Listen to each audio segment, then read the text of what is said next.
Hi friends, பிப்ரவரி 28ஆம் தேதி மதுரைக்கு மாபெரும் பொதுக்கூட்டத்துக்கு தயாராகிட்டு இருக்கு. என்டிஏ கூட்டணி கட்சி தலைவர்கள் எல்லாம் பங்கேற்கிறாங்க. பாரத பிரதமர் நரேந்திர மோடிஜி அவர்கள் மறுபடியும் தமிழகம் வருகிறார்.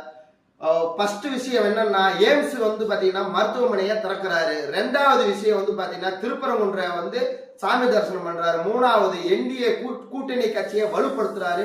மற்ற கட்சிக்கு கூட்டணி கட்சியில எல்லாம் தலைவர்கள்லாம் மீட் பண்ணி பெரிய லெவல்ல என்டிஏ கூட்டணி ஆட்சி 2026ல மலர செய்வது மோடிஜி அவர்களின் தலையாய கடமையா இருக்குது. அதை வலுப்படுத்துறாரு.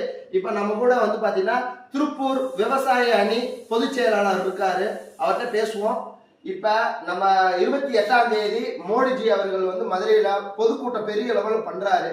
இப்ப ராயபுரம் மண்டல சார்பாக நீங்க எத்தனை பேர் அழைச்சிட்டு அங்க போவீங்க? 100 பேர் போவோம். ஓகே. இப்ப பாத்தீங்கன்னா எய்ம்ஸ் மருத்துவமனை மோடிஜி அவர்கள் திறக்கிறாரு. இப்ப முன்னாடி பாத்தீங்கன்னா உதயநிதி ஸ்டாலின் அவர்கள் ஒரே ஒரு சங்கலை தூக்கிட்டு ஆட்டிட்டு இருந்தாப்புல. இப்ப அவருக்கு என்ன சொல்ல வரீங்க? நான் அது பொய் பிரச்சாரம்னு சொல்லி அதை உறுதிப்படுத்தி மக்களுடைய சேவை தொடங்க போறாரு அந்த எய்ம்ஸ் மருத்துவமனை மூலமா. அதனால நிறைய பேர் பயனடைய போறாங்க. பொய் பிரச்சாரத்தை முறியடிச்சிருக்கிறோம். சூப்பருங்க.